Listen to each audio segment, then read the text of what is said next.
A hand shoved her shoulder. Eliza stumbled forward. Another hand caught her not to help, but to push her back. Laughter erupted. The flour sack slipped from her fingers, hitting the packed dirt of the market square. Look at her waddle. Like a hog at auction. She kept her eyes down. Dust coated her lips. Sweat ran beneath her calico dress, the seams straining where she'd let them out twice. 3 men circled her now, maybe 4. The crowd had grown women pulling children away, men watching with crossed arms, grinning. Her father stood on the general store porch. He turned and walked inside. The next shove came harder. She went down on one knee. Gravel bit through her skirt. Someone laughed so hard then boots on dirt. A shadow fell across her face. That's enough. We'd love to know where you're watching from today. Drop a comment and say hello. If you've been enjoying these stories, we hope you'll consider subscribing. Your support helps us keep bringing you more. The laughter died like a fire doused with water. Eliza looked up. Sun behind the stranger's head, she couldn't see his face, just the outline of a hat, a jaw sharp with stubble, shoulders that blocked the light. The men shuffled backward. One of them, Hank Raleigh. She recognized his voice spat into the dirt. Mind your business, drifter. I am. The stranger didn't move. His voice came low and steady, the kind of quiet that made people lean in. You're done here. We're just having some fun with the big girl. Raleigh stepped forward, thumbs hooked in his belt. Her own daddy don't even want her around. Eats more than a plow horse. This one. The stranger's boots scraped the dirt. One step. That was all. But something in that single movement made Raleigh stop mid-stride. Walk away. Eliza's knee throbbed where the gravel had cut through. Her hands shook against the ground. She didn't dare stand, didn't trust her legs. All she could do was watch. Raleigh's jaw worked. His eyes flicked to his friends. They weren't grinning anymore. One had already drifted toward the edge of the crowd, suddenly interested in a barrel of apples 3 stalls down. Silence stretched. Then Raleigh laughed thin, unconvincing. She ain't worth the trouble anyway. He jerked his chin at the others. Come on. They melted into the market. The crowd thinned with them. People turning away like nothing had happened. Like she hadn't been on her knees in the dirt 5 seconds ago. The stranger's shadow still covered her. She waited for it.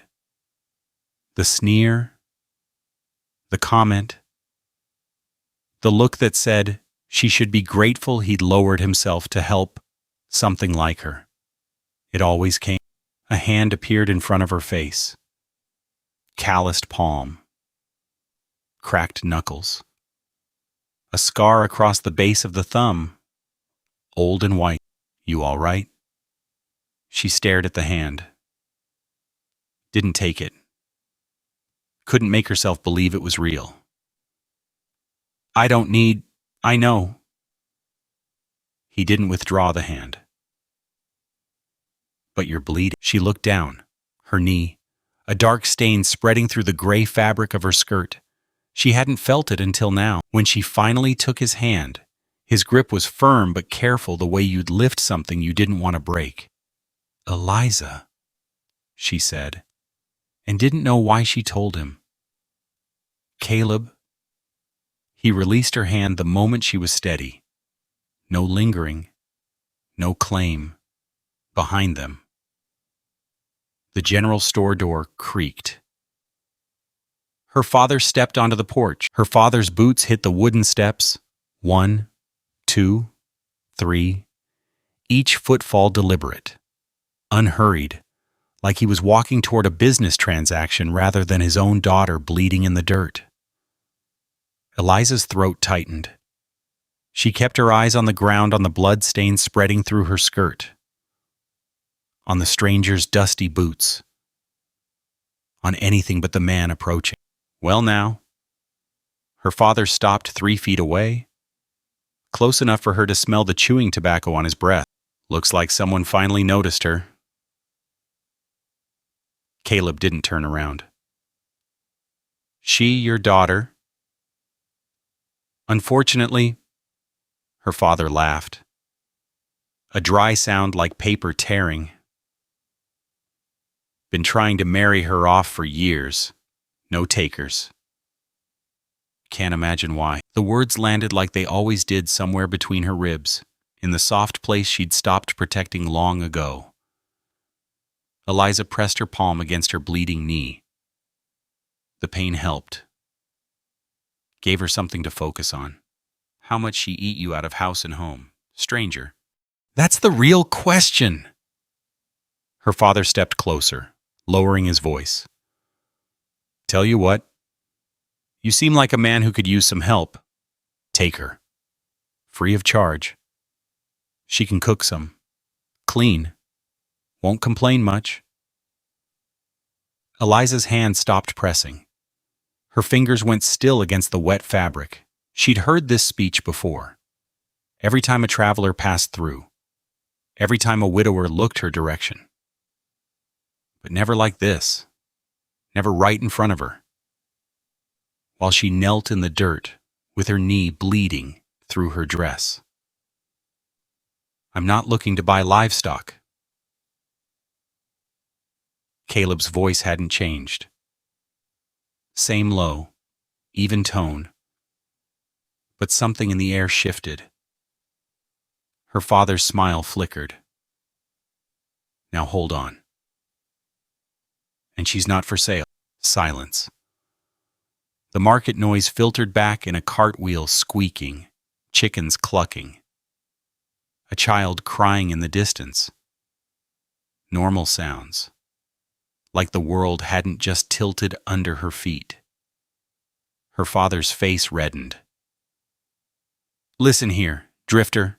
I don't know who you think. I think I'm done talking to you. Bam. Caleb turned, not toward her father, toward her. His eyes were gray. She realized. The color of storm clouds before rain. You want to stay here? The question hit her like cold water. No one asked. Not ever. Her father told her what she was worth. The town told her where she belonged. But no one, not once in 25 years, had asked her what she wanted. Her mouth opened, closed. The words stuck somewhere between her chest and her throat. Simple question? His voice softened, just barely. You want to stay in this town, with him. I'll walk away. No judgment. Your choice. But if you want to leave, he didn't finish. Didn't need to. Her father snorted. She won't go. She's got nowhere else. She knows what's good for her. Eliza looked at her hands. Dirt under her fingernails. Calluses on her palms from scrubbing floors, hauling water, doing the work no one thanked her for. She looked at her father's boots polished, always polished, because she polished them every Sunday night.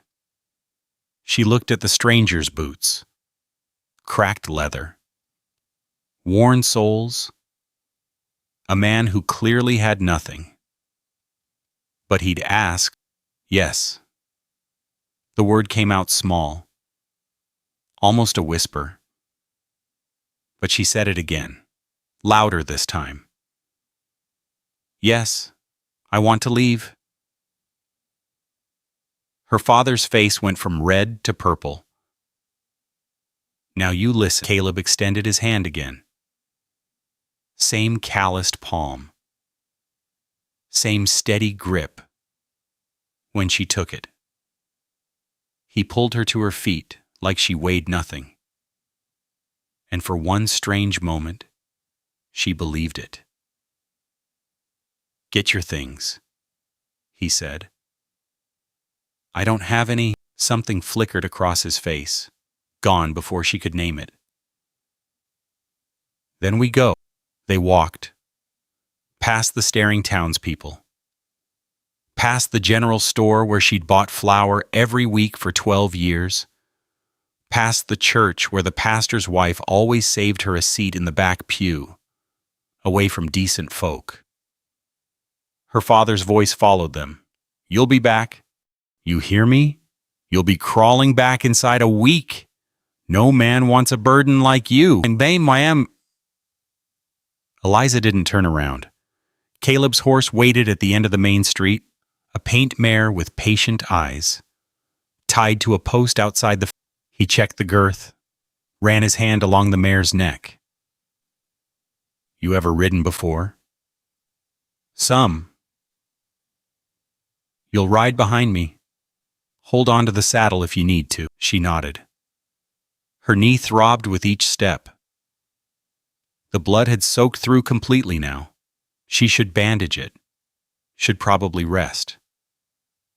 But the main street was behind her. Her father's voice had faded, and the horizon stretched out ahead flat and golden under the August sun. Caleb mounted first, then reached down. His grip was firm on her forearm as he helped her swing up behind him. The mare shifted, adjusting to the weight. Ready. She couldn't be. Didn't know what she was riding toward. Ready. The mare stepped forward. Dust rose under her hooves. The town shrank behind them. And Eliza didn't look back. They rode through the afternoon. The sun tracked across the sky, hot on her shoulders, hotter on the back of her neck where her hair had come loose. Caleb didn't talk. Neither did she. The silence wasn't uncomfortable, just empty, like a room no one had lived in yet. By the time the sun touched the horizon, they'd covered enough ground that the town had disappeared completely. Just prairie now. Grass so tall it brushed the mare's belly. Here. Caleb reined in near a shallow creek bed. A few scrub oaks provided shade, their branches twisted by years of wind. He dismounted, helped her down. Her legs nearly buckled when they hit the ground. Hours of riding had turned her muscles to water. Sit.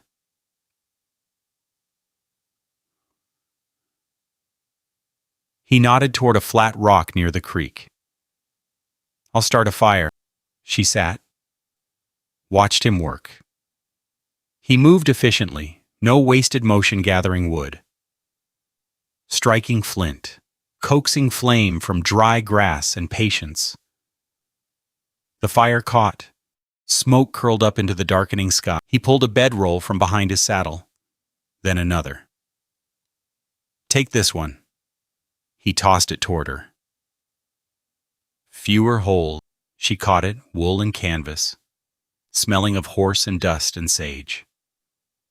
She spread it on the ground near the fire. "Over there's fine." He pointed to a spot on the opposite side of the flames. "I'll be here." Distance. Deliberate. Respectful distance. She lay down. The wool scratched against her arms. The ground was hard beneath her, but no harder than her bed at home. The fire crackled between them. "Caleb?" "Yes." "Stop?" He didn't answer right away. The fire popped. An owl called somewhere in the distance. Couldn't not? She turned that over in her mind. Couldn't find the bottom of it. "Get some sleep," he said. "Long ride tomorrow." She closed her eyes. Sleep didn't come, not yet. But something else did. Something settling into the space between her ribs where the old wounds lived. It felt almost like rest. The cabin sat at the edge of a clearing, its back against a hillside thick with scrub oak and juniper, One room, a porch barely wide enough for a single chair, a stone chimney that listed slightly to the left. Caleb reined in the mare and let Eliza take it in. "I built it myself," he said. "3 summers ago." She could tell. The logs weren't perfectly fitted. Some gaps showed daylight where the chinking had cracked, but they were solid. Square-notched at the corners the way her grandfather used to do it, back when she was small enough to sit on his knee and watch him work.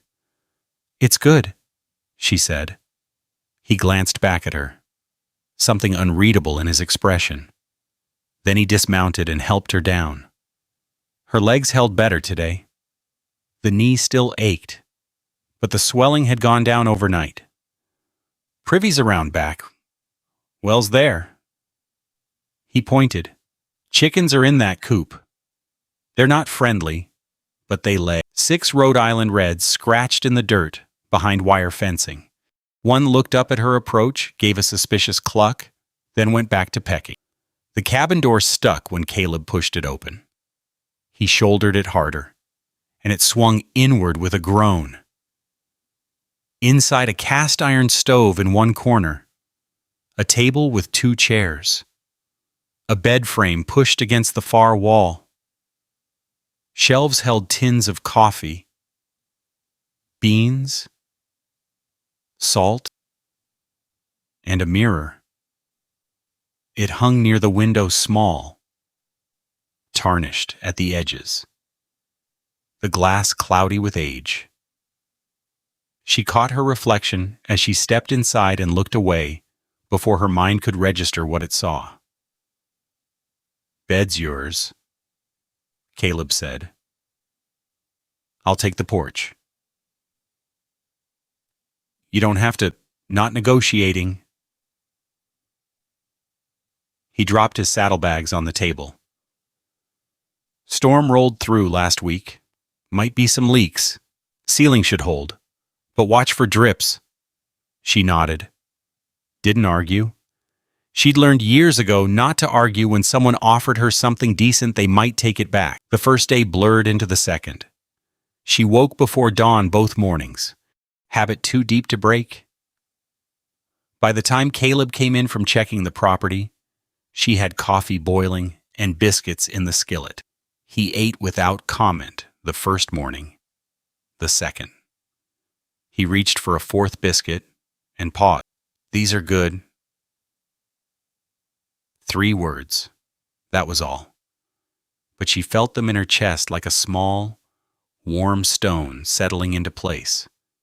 By the 3rd day, they'd found a rhythm. He worked outside mending fence, splitting wood, walking the property lines. She worked inside cleaning years of bachelor dust from the shelves, scrubbing the stove until the iron shone, organizing the pantry into something that made sense. He didn't tell her to do any of it. She just did it. And he didn't tell her to stop. On the 4th evening, she found the flour sack fabric. It was stuffed behind some empty crates in the corner, a stack of old sacks. Faded but clean. The red lettering from Miller's Best still visible. She pulled one out. Then another. Enough for curtains. If she cut them right. "Mind if I use these?" Caleb looked up from the harness he was mending. "For what curtains?" She held up the fabric. "The window lets in too much morning light."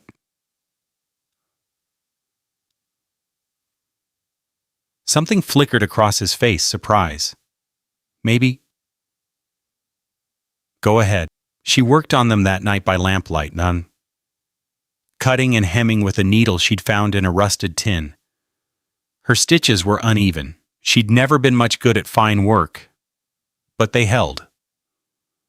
The next morning, she hung them while he was out checking the well. When he came back in, he stopped in the doorway. She'd expected nothing. Maybe a grunt, maybe silence. "Looks different," he said. Good different or bad different? He considered this. Good. That afternoon she tackled the mirror. She didn't mean to. She was dusting the shelf beneath it. and her hand bumped the frame. And suddenly she was staring at her own face, round cheeks, sun-darkened skin, the permanent crease between her eyebrows away. She looked, reached up, turned the mirror to face the wall. Caleb said nothing. He was outside. Probably. Hadn't seen. But the next morning, when she came in from gathering eggs, something sat on the shelf beneath the mirror. A chipped enamel cup, white with a blue rim, filled with wild flowers, purple sage, yellow chamomile. Something white and delicate she didn't recognize. She stood there, eggs warm in her apron, staring. The mirror still faced the wall. He hadn't touched it, hadn't tried to fix her or teach her a lesson about vanity. He'd just left something beautiful where she could see it. Her throat tightened. She blinked, hard, and set the eggs on the table. The flowers caught the morning light coming through the flour sack curtains. The colors were so bright they almost hurt. She didn't turn the mirror around. Wasn't ready. Maybe wouldn't ever be. But she left the flowers where they were. A week passed, then another. The rhythm deepened.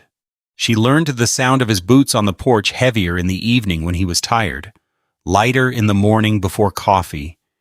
He learned that she needed silence when she first woke up, that she hummed while she cooked, that she always checked the door twice before bed. Neither of them talked much. Words didn't seem necessary. When he needed the saw, he'd gesture toward the shed. When she needed more flour, she'd point at the empty tin. It should have felt strange, living with a man she'd known barely 2 weeks. But Caleb kept his distance, always there, always within earshot, but never closer than arm's length. He'd touch her hand to pass her something, and that was all. Quick. Gone before she could decide if she wanted more. She wasn't sure she did. The past was still too close. Her father's words still echoed when she lay awake at night, burden. Too much. No one wanted. But here, in this one-room cabin, with its crooked chimney and flour sack curtains, those words had started to feel like sounds from another country. On the 10th evening, she made bread. Real bread, not biscuits, not hardtack, but a proper loaf with a golden crust and a soft center. She'd found sourdough starter in a crock behind the stove. Half alive and neglected. Fed it for days, coaxed it. The smell filled the cabin when Caleb came in from the field. He stopped in the doorway. Breathed in. Something shifted in his face, not quite a smile, but close. Smells like... He stopped. Cleared his throat. Good. Smells good. She cut him a slice. Then another. He ate both before the butter had finished melting. Haven't had bread like this since... He stopped again. Shook his head. Been a while? She waited. He didn't continue. But that night, after the dishes were washed and the lamp turned low, she heard him on the porch, not moving, just sitting. The chair creaked once, then silence. She lay in the bed that was now hers, staring at the ceiling, listening. The mirror faced the wall. The wildflowers had dried, but she hadn't thrown them out. Tomorrow she'd plant something. He'd said the garden plot was hers if she wanted it. She did want it. That was the strange part. She wanted this cabin. She wanted these mornings of coffee and biscuits. She wanted these evenings of shared labor and separate sleep. She wanted... The porch chair creaked again. She closed her eyes. Sleep came easier now, but somewhere in the quiet, A question formed, one she wasn't ready to ask.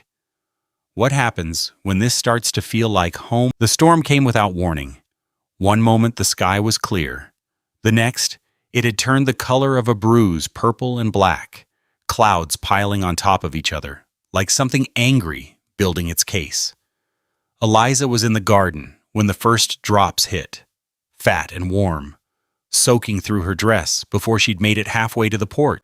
By the time she reached the door, the rain had turned vicious. Thunder cracked overhead, loud enough to rattle the dishes on the shelf. She pushed inside, dripping on the packed earth floor, and found Caleb already at the window, watching the sky through the oiled paper. Going to be a bad one, he said. She nodded, wringing water from her hair. The cabin felt smaller with the storm pressing in, walls closer, ceiling lower, the two of them taking up more space than usual. He moved to the stove, poured coffee into 2 tin cups, handed her one without asking if she wanted it. The metal was hot against her palms, almost too hot to hold. But she held it anyway. The warmth helped. Nothing to do but wait it out. He settled into his chair, pulled a harness onto his lap, and started working at a stuck buckle. The leather was old, cracked in places. The brass turned greenish with age. Eliza sat across from him. The table between them was small. She could have reached out and touched his hands if she'd wanted to. She didn't. Instead, she watched the rain blur the window into gray streaks, listened to the water hammer against the cedar shakes above their heads. Minutes passed. The storm didn't ease. The silence between them had become familiar over the past 2 weeks, comfortable, like a well-worn coat. But today it felt different, heavier. The rain seemed to press down on the cabin, sealing them in. Caleb's hands stilled on the harness. "Can I ask you something?" Her stomach tightened. Here it comes, she thought. The questions, the prying, the slow dismantling of whatever piece she'd managed to find. "Go ahead." "Your pa..." He didn't look up. His fingers found the buckle again, working at the corroded metal. "Why'd he treat you like that?" The question landed between them like a stone, dropped into still water. She watched the ripples spread, felt them in her chest, her throat, the space behind her eyes. She could lie, could give him the easy version, the one she'd told herself for years. But the rain was loud, and the cabin was small, and something about this man made the truth feel less dangerous than usual. "My mother died when I was 12. The words came out flat. She hadn't meant them to. But that was how she talked about it now, without inflection, without feeling. Childbed fever? She was trying to give my father a son. The baby didn't make it either. Caleb's hands stopped moving. He didn't say anything, didn't offer condolences, didn't make sounds of sympathy, just listened. After that, she stared into her coffee cup. The surface was still dark. After that, my father decided I was the reason. For all of it.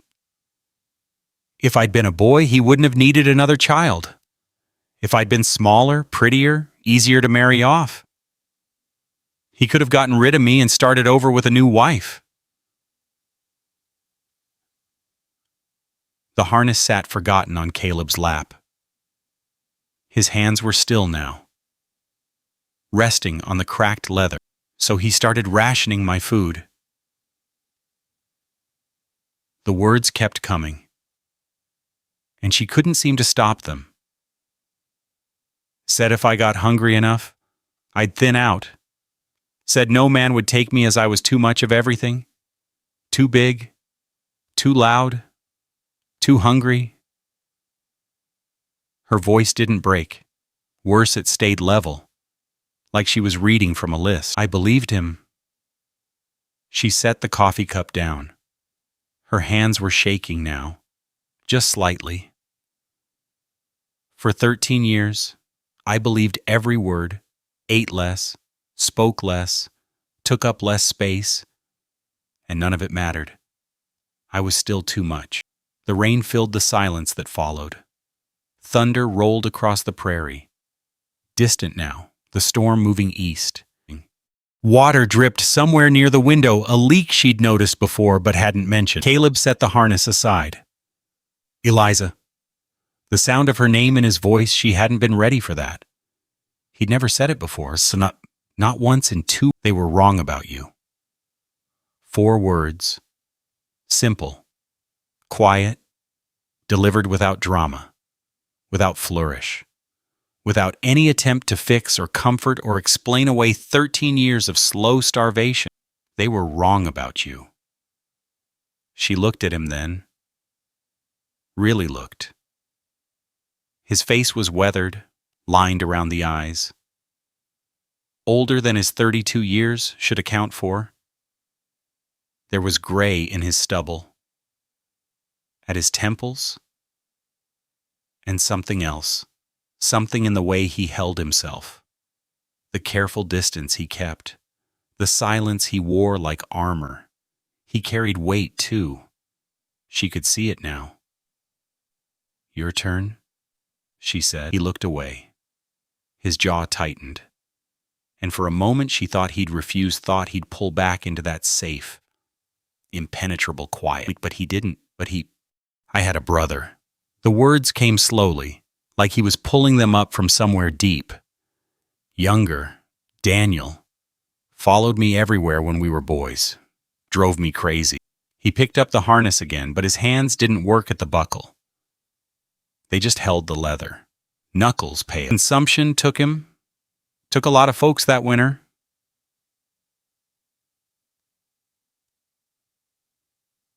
He paused. Mannetzel. The rain had softened to a steady drum, almost gentle now. I wasn't there when he died. I was 200 miles away, chasing work. By the time the letter caught up with me, he'd been in the ground 3 weeks. Eliza didn't speak. She understood now the value of silence, the weight of simply being present. My mother wrote that he asked for me. At the end. My mama, Eman. Caleb's voice stayed level, but she could hear the cracks underneath. Said he kept looking at the door, waiting for me to walk through it. The drip near the window kept its rhythm. The fire popped in the stove. Outside. The thunder had faded to a distant rumble. I didn't go home after that. He set the harness down. Couldn't face it. Just kept riding. 3 years now. Until you stopped in that market. He looked at her then, and something passed between them. Recognition. Maybe. The understanding that comes from shared weight. Couldn't tell you why. Just knew I couldn't walk past. She nodded. Didn't need him to explain. Some things didn't have reasons. They just were. The storm had moved on. The rain slowed to a soft patter, then stopped altogether. Sunlight broke through the clouds, pale and watery, slanting through the oiled paper window. Caleb stood, stretched, his back cracked, and he grimaced.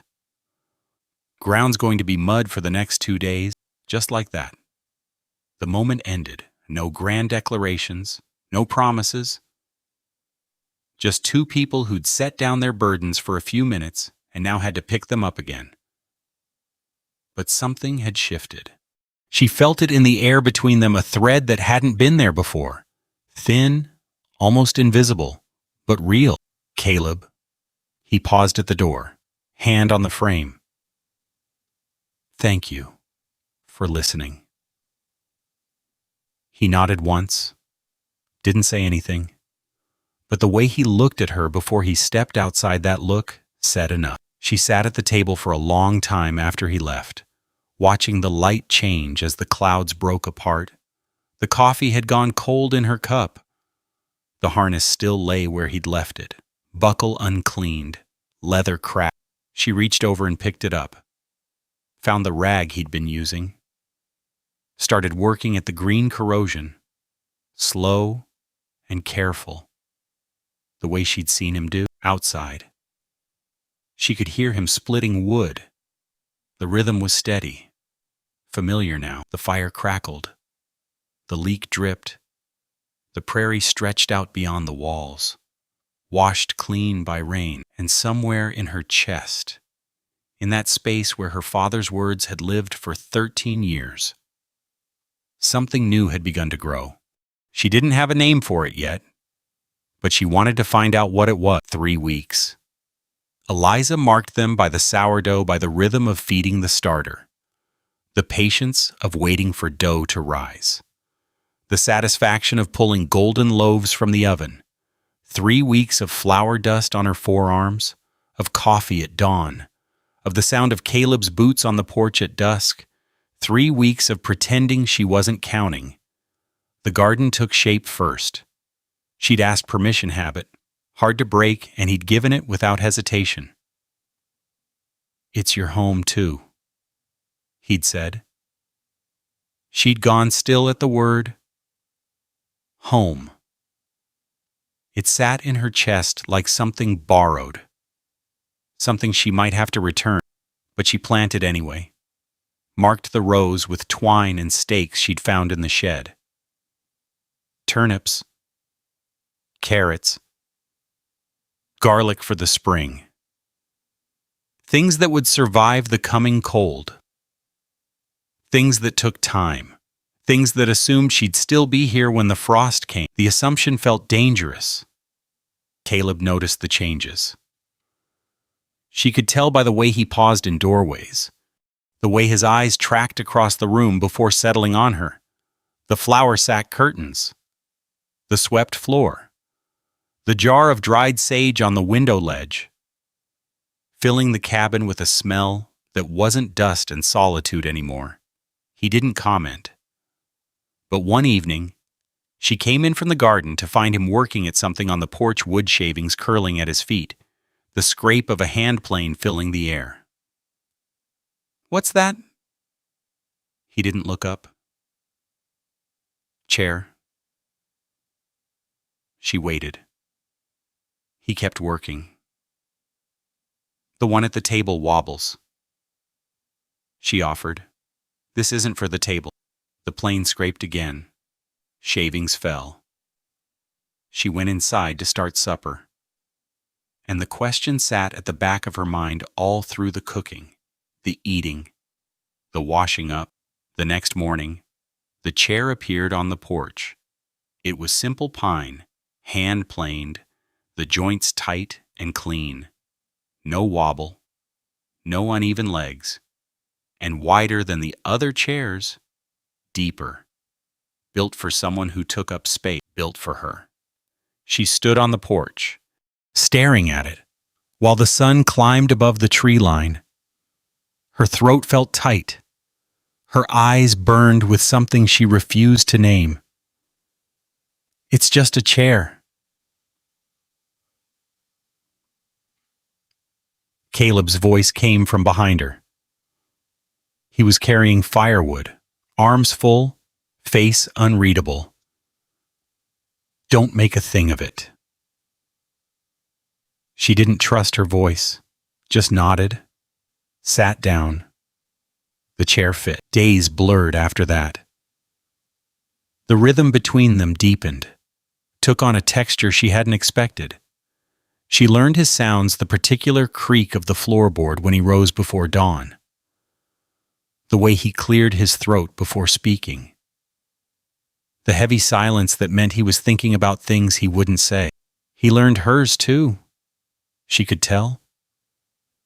The way he'd step lighter in the mornings, giving her time to wake, the way he'd leave space on the shelf for her things, the hairbrush she'd traded eggs for at a passing wagon, the extra apron she'd sewn from scraps, small accommodations, Nothing said, but the awareness grew. She felt it most in the evenings, when the work was done and the cabin closed in around them. Two people in a single room, the air too warm, the silence too full.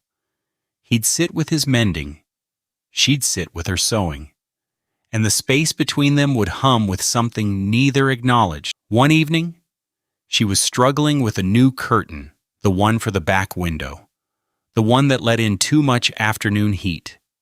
She'd climbed onto a stool, arms stretched above her head, the fabric slipping through her fingers. Hold still. His voice came from right behind her. She hadn't heard him move. His arm reached past her shoulder, caught the edge of the fabric, held it steady while she tied off the corner. He was close. Close enough that she could feel the warmth of him through her dress. Close enough to smell the pine shavings that clung to his shirt, the sweat and soap, and something underneath that was just him. She tied the knot, let her arms fall, stepped down from the stool. Neither of them moved. His chest was inches from her back. If she leaned, just slightly, she'd be touching him. The thought sent heat rushing up her neck, into her cheeks. Her hands trembled at her sides. One breath, two. Bread's done, she said. She crossed to the stove, pulled the loaf out. It wasn't done, wasn't even close, and busied herself with the pan, with the towel, with anything that kept her hands occupied and her back to him. The door opened and closed. His footsteps faded across the porch. She stood at the stove, bread cooling in her hands, and waited for her heart to stop pounding. It didn't stop. Not for a long time. That night, she couldn't sleep. She lay in the bed, his bed, the bed he'd given her without asking, and stared at the ceiling. The moonlight came through the flour sack curtains, paler now, casting shadows that moved with the wind. Outside, she could hear him on the porch, the chair creaking, the occasional shuffle of his boots. He wasn't sleeping either. The realization spread through her like cold water. She was getting attached. This quiet man with his careful distance and his hand-built chairs and his flowers he never mentioned. She was starting to need him, starting to wait for his footsteps, starting to feel the cabin shrink when he wasn't in it. That was dangerous. She knew how this ended. She'd watched it happen before with the boys in town who looked at her sideways, with the traveling preacher who'd been kind for exactly 3 days before his wife arrived.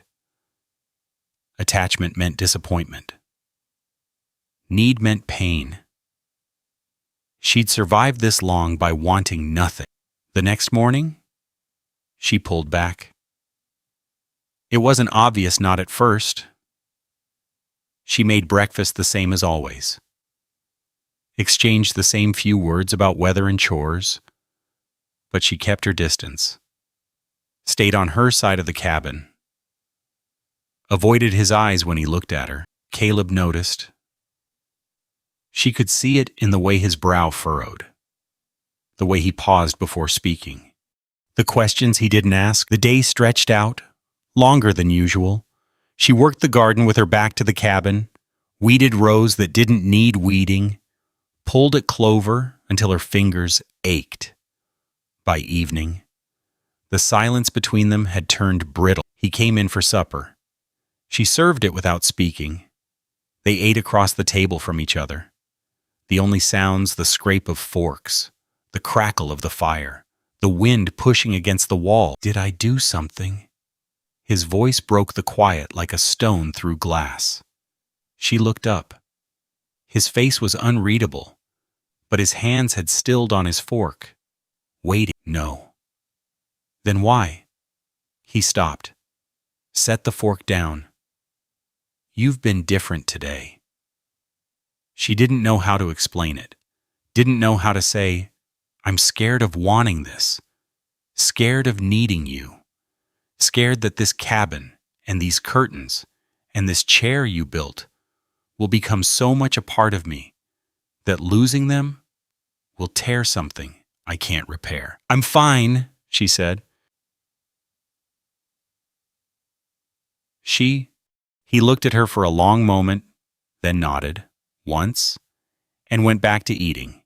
He didn't push, didn't pry, just accepted her walls the same way he'd accepted everything else, with patience, with distance, with a quiet that asked nothing. She should have been relieved. Instead, she felt worse. That night, she sat on the porch while he washed the dishes. Her chair held her weight without complaint. The stars were thick overhead, the air cool enough to raise bumps on her arms. She heard him finish inside, heard him move toward the door, heard him stop. The door didn't open. A long pause. Then his footsteps retreated. Settling somewhere by the stove, he was giving her space. The space she'd asked for without asking. She pulled her knees up to her chest, wrapped her arms around them, made herself small the way she'd learned to do years ago, the way she'd promised herself she'd stop doing. The stars blurred. She blinked. Hard. Tomorrow. She told herself. Tomorrow she'd be better. Tomorrow she'd stop being afraid. But tonight, alone on the porch with the cool air seeping through her dress, she let herself feel it, all of it.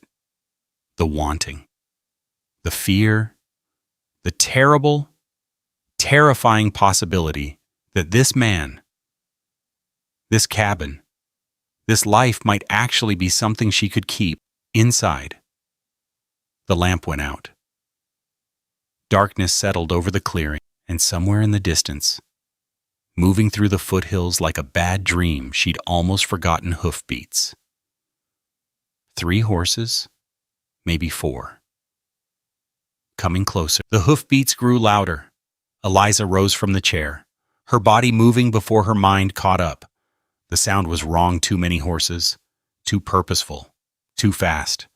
Not travelers passing through, not neighbors checking fences. Someone coming for something. The moon had slipped behind clouds, turning the clearing into shapes and shadows.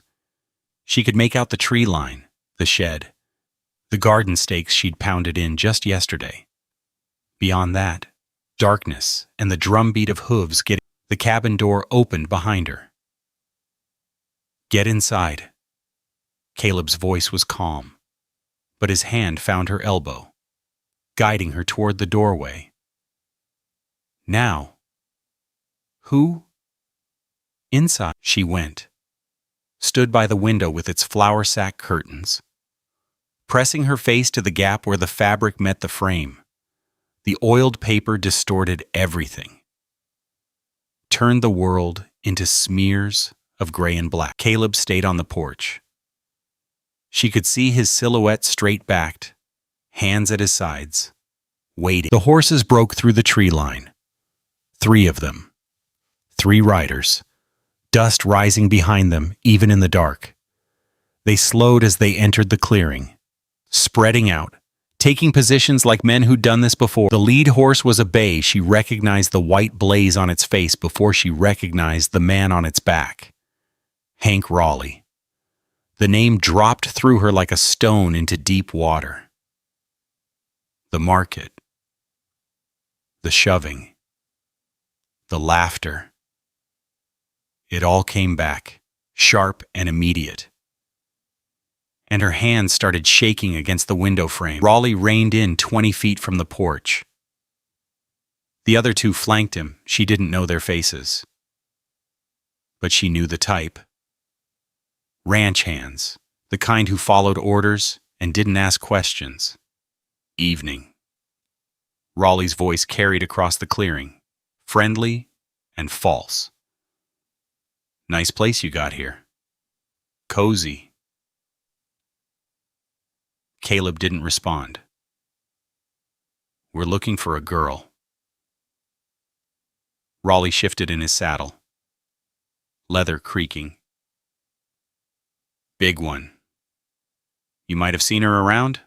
Belongs to a man named Harlan Green back in Dusty Creek. The word hit her like a fist to the stomach.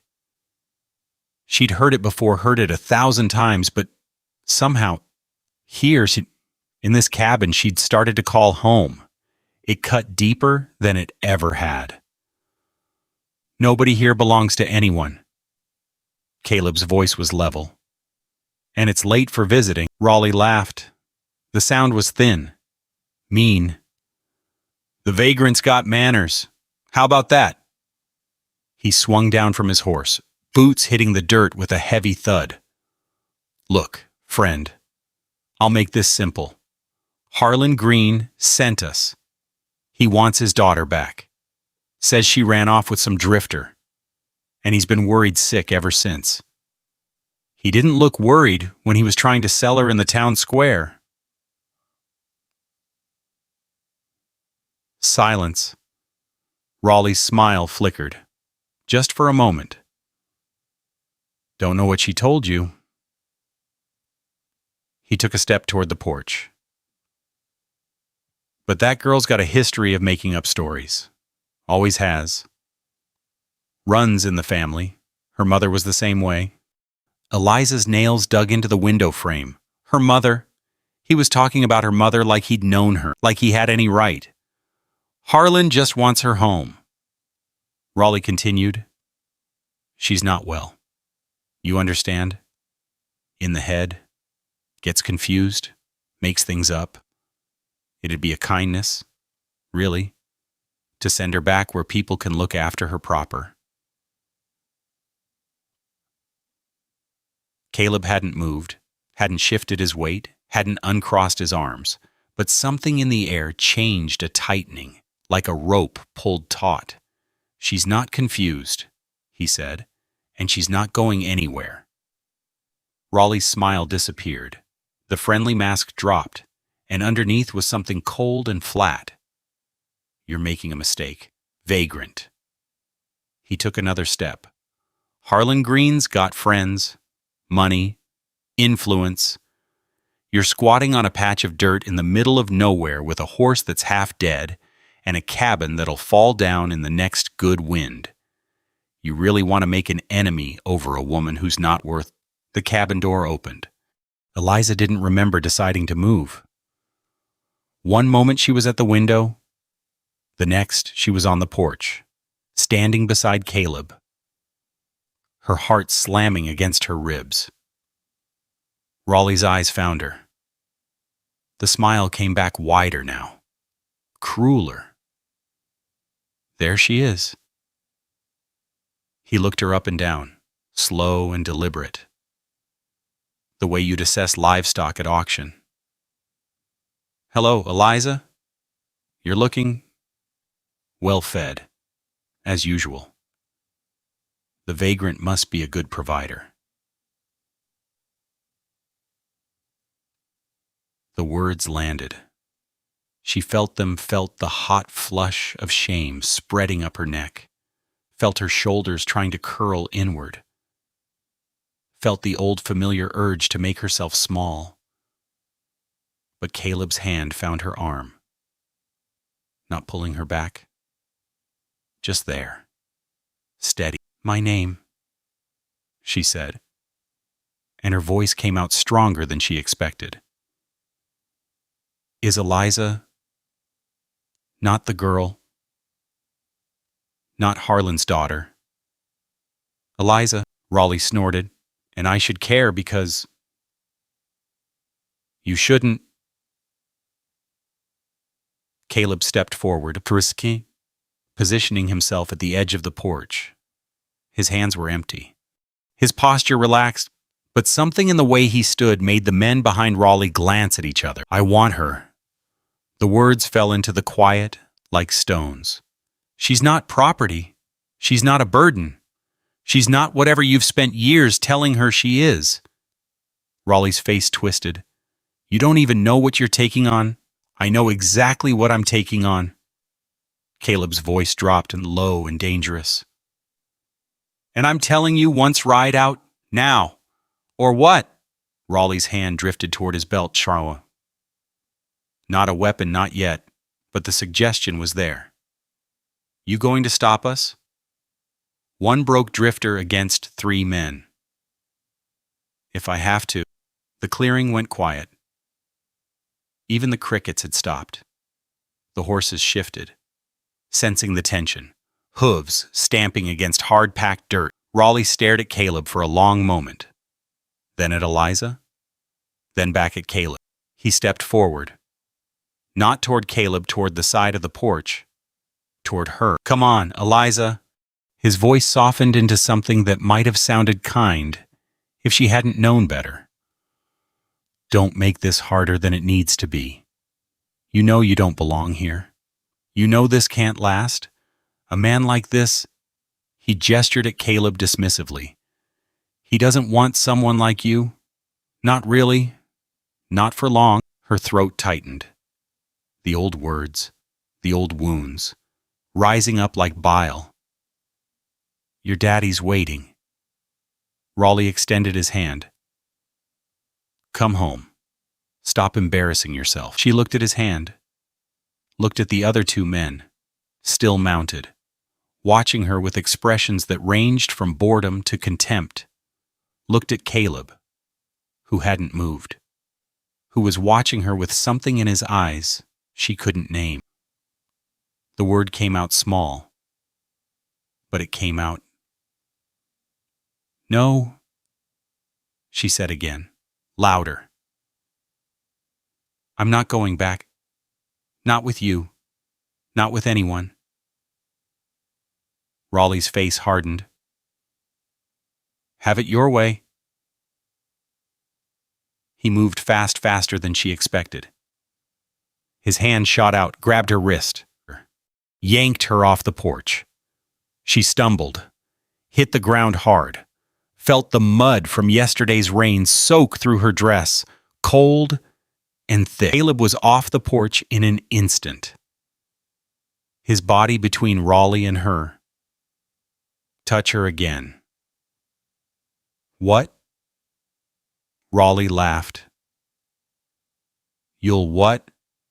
Look at you. Look at her. He gestured at Eliza, sprawled in the mud. Dress ruined, dignity stripped.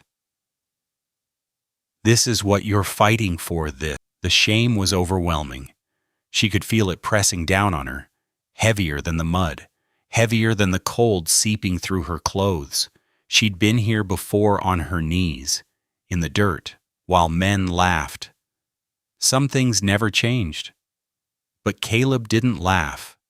He didn't look at her like she was something broken. He looked at her like she was something worth fighting for. Get up. His voice was gentle, meant only for her. You don't stay down for men like this. She looked up at him. Mud on her hands, mud on her dress, mud everywhere. The old Eliza would have stayed down, would have waited for someone to pull her up or kick her while she was there. But she wasn't the old Eliza anymore. She pushed herself to her feet, stood beside Caleb, mud-soaked and trembling but standing. Raleigh's smile faded. Something shifted in his expression, not respect, but something close to uncertainty. Fine. He stepped back, mounted his horse. Have your little moment, but I'm telling Harlan where to find his property. He's been wanting to make the trip himself anyway. Says he's got some things to discuss with his daughter. Family business. The other 2 riders had already turned their horses. Raleigh lingered a moment longer, his eyes on Eliza. 3 days, he said. Maybe 4. Depends how fast the old man rides. I'd use the time to pack if I were you. One way or another, you're going back to Dusty Creek. He laughed, that same thin, mean sound from the market. Unless the vagrant here wants to make it official. Marry the hog and keep her. Wouldn't that be something? He wheeled his horse and followed the others into the darkness. The hoofbeats faded. The clearing fell quiet. Eliza stood in the mud, her body shaking so hard she could hear her teeth chattering. The shame hadn't faded. It was worse now. spreading through her like poison, making her want to crawl into the cabin and hide in the darkest corner. Marry the hog. The words repeated in her head, over and over. Marry the hog. Marry the hog. Marry the Eliza. Caleb's voice cut through the loop. She looked at him, really looked, and saw something in his face she hadn't expected. Not pity, not disgust, something else. Something that burned. They're wrong, he said. Every word out of his mouth, it's poison, and it's wrong. She wanted to believe him, wanted to let those words settle into the place where Raleigh's had landed. But the old voices were louder tonight, her father's voice, the town's voice, the voice she'd heard for 25 years. Maybe I should go back?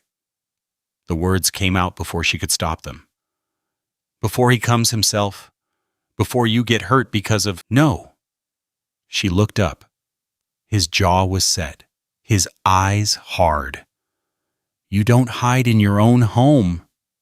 He said each word separately, like he was laying bricks. And you don't run from men who aren't worth running from. But my father, let him come. Caleb turned toward the door, then stopped. His hand found the frame, and he spoke without looking at her. 3 days is enough time. Enough time for what? He didn't answer, just walked inside, leaving her alone on the porch with the night and the shame and the terrible, growing certainty that whatever came next would change everything. She looked out at the darkness where Raleigh had disappeared. 3 days. The morning came cold and bright. Eliza had been awake since before dawn, watching the light creep across the floor through gaps in the flour sack curtains. 3 days of waiting had worn grooves into her mind, the same thoughts circling, the same fears building, the same question she couldn't answer, stay or run. Caleb had been quiet those 3 days, worked harder than usual, longer hours, coming in after dark with sawdust in his hair and splinters in his palms. He didn't explain. She didn't ask. But this morning, he'd put on a clean shirt. She noticed it when he came in from checking the horses. The fabric was faded, but pressed she'd ironed it herself 2 days ago, not thinking anything of it. Now it seemed deliberate, purposeful, like he was preparing for something. Coffee's ready, she said. He nodded, poured himself a cup, stood by the window, looking out at the clearing. You don't have to do this. The words came out before she could stop them. She'd been holding them in for 3 days, and now they spilled across the table between them. Whatever you're planning, she continued, whatever you think you have to prove, you don't. I can go back. I can... Eliza? He turned from the window. His face was calm, but something burned underneath. Do you want to go back? That's not... Do you? The question sat between them. She looked down at her hands, flour under her nails, calluses on her palms, the hands of someone who worked, someone who contributed, someone who mattered. No? Then that's the end of it. He drained his coffee, set the cup down, walked toward the door. Caleb. They're coming. She heard it then. Hoofbeats. More than 3 this time. More than 4. The sound rolled across the clearing like approaching thunder, growing louder with each second. Her body went cold. Her legs felt weak, unreliable. But she made them move, made them carry her to the door, to the porch, to stand beside the man who'd given her a chair and a home and never once asked for anything in return. They came through the tree line in a ragged column. 6 men on horseback, 7, counting the figure at the front, smaller than the others, older, sitting his horse with the rigid posture of a man who believed himself important. Her father. Harlan Green hadn't changed. The same Sunday coat, brushed but worn at the elbows. The same sharp nose. The same thin lips pressed into a line of permanent disapproval. The same eyes pale and cold. Like water under ice. He reined in at the edge of the clearing. The others spread out behind him. A half circle of horses and men. Raleigh was there. She noticed. And others she recognized from town, the blacksmith's apprentice, shifting uncomfortably in his saddle. Two of the younger ranch hands, looking like they wished they were anywhere else. A man she thought might be the deputy, who hadn't dismounted and kept glancing back toward the road. Her father's eyes found her on the porch. Eliza. His voice carried across the clearing, flat and hard. Get your things. We're leaving. She didn't move. Did you hear me, girl? I heard you. Her father's jaw tightened. He swung down from his horse, boots hitting the dirt with a sound like a gavel falling. 5 weeks. 5 weeks you've been gone. Making a fool of me in front of the whole town. Do you have any idea what people are saying, what they think? I don't care what they think. The words came out stronger than she expected. She felt them vibrate in her chest, felt the truth of them settling into her bones. Her father's face darkened. He took a step toward the porch, then another. You don't care. Of course you don't. You've never cared about anyone but yourself. Never thought about what you cost me. What you took from me. What I took. Her voice cracked. I took nothing. I gave you everything. 13 years of cooking your meals, washing your clothes, scrubbing your floors. 13 years of eating scraps while you told me I was too much, too big, too hungry. You were. He was at the steps now, close enough that she could smell him tobacco and whiskey and the sour undertone of rage. You still are. Look at you. Standing on some drifter's porch like you belong here? Like any man in his right mind would want. I want her. Caleb's voice cut through the air. Her father turned. The men behind him shifted. Horses stamping. Leather creaking. Raleigh's hand drifted toward his belt. What did you say? Caleb stepped forward, positioning himself at the edge of the porch. His hands were empty. His posture relaxed. But something in the way he stood made the men behind her father glance at each other. I said I want her. She's not property. She's not a burden. She's not whatever you've spent 13 years telling her she is. His eyes moved from her father to the men behind him. Slow and deliberate. She's Eliza. And she's staying. Her father laughed. The sound was ugly, scraped raw. You don't even know what you're taking on. She'll eat you out of house and home. She bakes bread that makes this place smell like home. Caleb's voice didn't rise, but it sharpened. She planted a garden that'll feed us through winter. She fixed curtains for windows I never bothered to cover. She does more in one morning than I've done for myself in 3 years. Silence. Her father's mouth opened and closed. But that's not why I want her to stay. Caleb took another step. I want her to stay because she chose to be here. Because when I asked if she wanted to leave that town, she said yes. Because every day since then, She's chosen to stay when she could have walked away. His hand found hers. She hadn't seen him move, hadn't felt him cross the distance between them, but suddenly his fingers were interlacing with hers, his palm warm and rough and steady. I'm not taking her, he said. I'm standing with her. There's a difference. Her father's face had gone from red to purple. His hands shook at his sides. You think you can just... She's not yours to mock anymore. Eliza heard the words, felt them land somewhere deep in her chest. She's my bride. The clearing went silent. Her father stared. The men behind him stared. Even the horses had gone still, ears pricked, sensing the weight of the moment. Then something shifted. One of the men at the back, the deputy, she realized cleared his throat. His horse took a step backward. Harlan! His voice was low, uncomfortable. Maybe we should...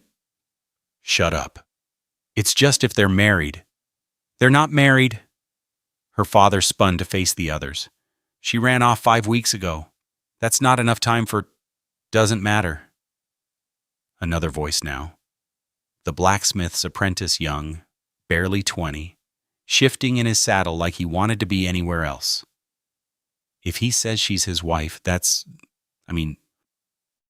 not our business. Your business is what I pay you for. The apprentice didn't answer, but he didn't move forward either. None of them did. Eliza watched her father's face change.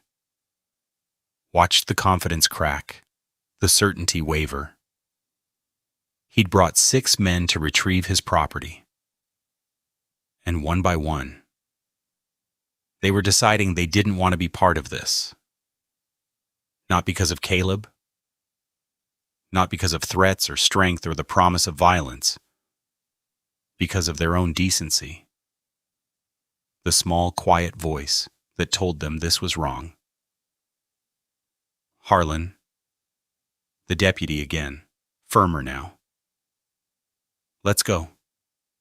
This isn't worth it. She's my daughter. She was your daughter. Eliza's voice surprised her. Surprised everyone. But you gave me away. In front of the whole town. You gave me away like I was nothing. She stepped forward, still holding Caleb's hand. So I left. And I found something better. And I'm not going back. Her father stared at her.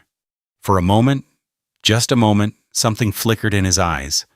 Something that might have been regret, or loss, or the faintest shadow of the man he'd been before her mother died. Then it was gone. Fine. The word came out like a door slamming. Stay with your vagrant. Starve in this shack. See if I care? He turned, grabbed his horse's reins. But don't come crawling back, not ever. You hear me? You're dead to me. He mounted, wheeled his horse. The others followed, one by one, until only Raleigh remained. He looked at Eliza, at Caleb, at their joined hands. Bride, he muttered, then shook his head and spurred his horse toward the tree line. The hoofbeats faded. The clearing fell quiet. Eliza stood on the porch, her hand still in Caleb's, her heart still pounding. Her father's words echoed in her head, dead to me, but somehow, impossibly. They didn't hurt the way they should have. She turned to Caleb.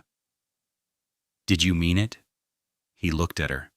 His gray eyes were soft now, the hardness melting away. Meant what? Bride. The word felt strange on her tongue. You said I was your bride. He didn't answer right away.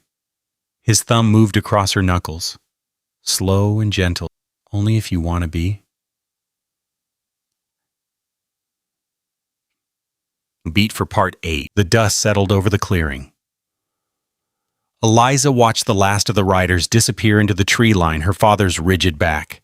The Sunday coat she'd brushed 100 times, shrinking into the distance until the trees swallowed him whole. The hoofbeats faded. The birds started up again, tentative at first, then louder. The world resumed its breathing. Her hand was still in Caleb's. She looked down at their interlaced fingers. His knuckles were scarred, the skin rough from years of rope and reins and hard labor. Her own hands were softer, but marked flour under the nails. A healing cut along one thumb where the kitchen knife had slipped. Two hands that had learned to work. Two hands that had chosen to hold on.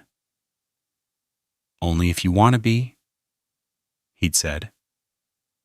She turned the words over in her mind, tested their weight. He wasn't asking her to be grateful, wasn't demanding anything in return for what he'd done. He was offering and waiting to see if she'd accept. "Caleb?" Yeah, his grip loosened, not pulling away, just making space. "Take all the time you need." She released his hand and walked into the cabin. The door swung shut behind her. And suddenly she was alone with the flour sack curtains and the cast iron stove and the chair he'd built for her. The chair that fit. The mirror hung on the wall where it had always been. Still facing inward. Still turned toward the wall. She'd avoided it for 5 weeks now, avoided her own reflection, avoided the face that had been mocked and measured, and found wanting for 25 years. But something had shifted. She crossed the room, stood in front of the mirror. Her hand found the frame tarnished brass. Cool to the touch, she turned it around. The face that looked back at her was familiar. Round cheeks, sun-darkened skin. The crease between her eyebrows, deeper now than it had been 5 weeks ago. The same body-wide hips, soft stomach, arms that could lift a flour sack without straining. But the eyes were different. They weren't apologizing anymore. Weren't looking away. Looking down, making themselves small. They met her gaze and held it. Steady. Present. Unashamed. She stared at those eyes for a long time. Tried to remember the last time she'd looked at herself without flinching. The door creaked open behind her. She saw him in the mirror before she heard him, his reflection appearing over her shoulder. Hat in his hands. Expression uncertain. He stopped just inside the doorway, giving her space. "Eliza." His voice was quiet. "Okay?" She didn't turn around. Kept looking at the reflection, at herself. At him. At the two of them framed together in the tarnished glass. "What do you see?" she asked. He stepped closer, close enough that she could see the gray in his stubble, the lines around his eyes, the careful way he held himself, like he was afraid of taking up too much space. "What do you mean, when you look at me?" She finally turned, faced him directly. "What do you see?" He didn't answer right away. His eyes moved across her face, not assessing, not measuring, just looking, like he was memorizing something he didn't want to forget. "I see someone who makes bread that fills this cabin with a smell I forgot I missed." His voice was low, rough at the edges. Someone who planted a garden because she planned to be here when it grew. Someone who stood on that porch 10 minutes ago and told her father no. He took another step, close enough to touch, but he kept his hands at his sides. "I see someone who got dealt a bad hand and played it anyway. Someone who could have given up 100 times and didn't." His eyes held hers. "I see, Eliza. That's all. That's enough." Her throat tightened. She blinked, and her vision blurred. and she didn't try to hide it. My whole life, she said. People looked at me and saw a problem, something to fix, something to hide, something to get rid of. She reached up, wiped her eyes with the back of her hand. You're the first person who ever looked at me and saw something worth keeping. That's because you are. The words landed somewhere deep, in the space where her father's voice had lived for 13 years, in the hollow place where she'd stored all the insults, all the mockery, all the quiet devastation of being told she was too much. She felt that space filling slowly, like water seeping into cracked ground. I want to stay, she said. His breath caught. Almost invisible, just a slight hitch in his chest. I want to stay, she repeated. Not because I have nowhere else to go. Not because you saved me, but because... She stopped, tried to find the words. Because when I wake up in the morning, I'm glad to be here. Because this cabin feels more like home than anywhere I've ever lived. Because when I hear your boots on the porch, something in my chest settles. He was looking at her like she'd handed him something precious, something he'd stopped believing he deserved. And the bride thing, she asked. A ghost of a smile crossed his face. Meant what I said. Only if you want to be. What if I want to be? The smile widened. Just barely. Just enough. Then I'd say we should probably tell someone. Make it official. Is there a preacher nearby? There's a circuit rider. Comes through every few months. He paused. But if you want, we could ride into Copper Springs. They've got a church. A real one. Do it proper. She considered this. A church. Witnesses. A ceremony that meant something. I don't need proper, she said. I just need you. He closed the distance between them. His hand found her face, rough palm against her cheek, gentle despite the calluses. His thumb traced the line of her jaw. Then you've got me. She leaned into his touch, closed her eyes. Let herself feel it, the warmth of his skin, the steadiness of his presence, the simple, profound reality of being wanted.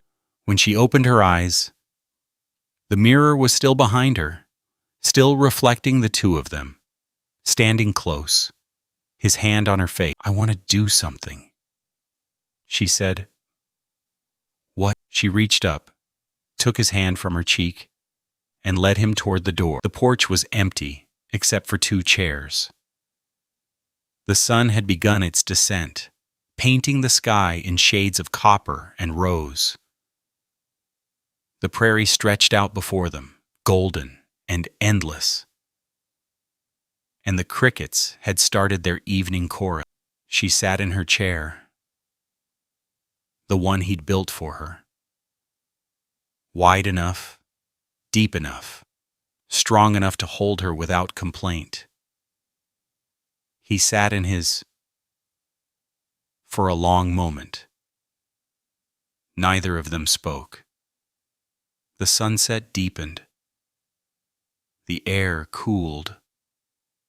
Somewhere in the distance, a coyote called out, and another answered. Then his hand found hers across the space between the chairs. She took it. Held on. Caleb. Yeah. Thank you for stopping that day. In the market. He was quiet for a moment. Then, couldn't not, she smiled.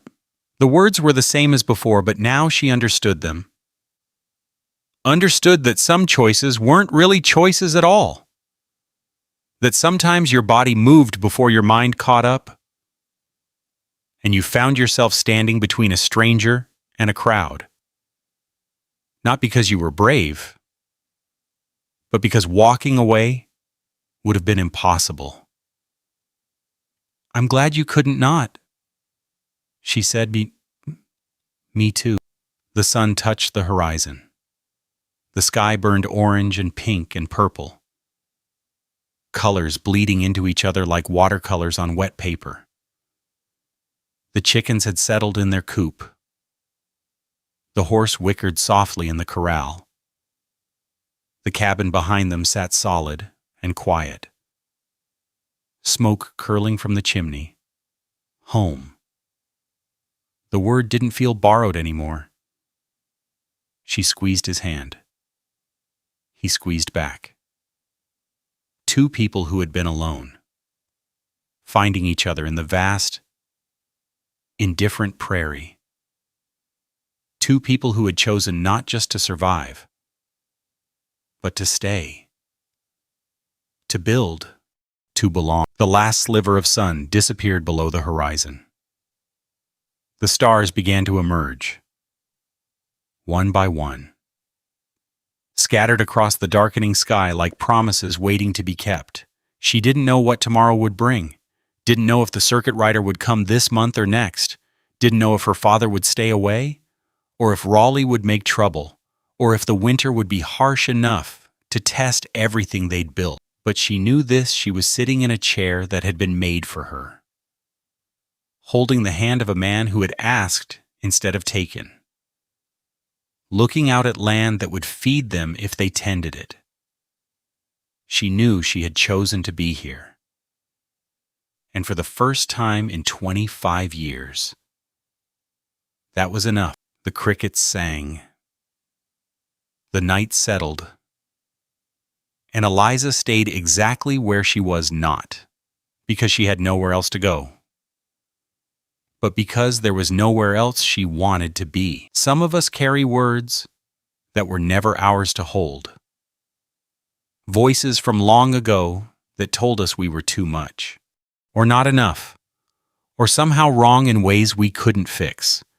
We carry them so long they start to feel like truth. But sometimes, in the quiet moments when the day is done and the sky turns soft, we get to set them down.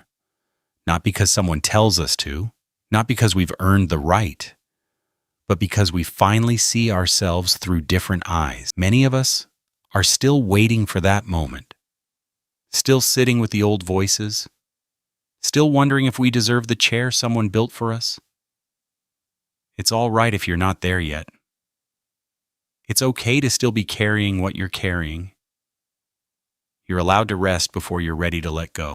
Thank you for spending this time with us. We're grateful you were here.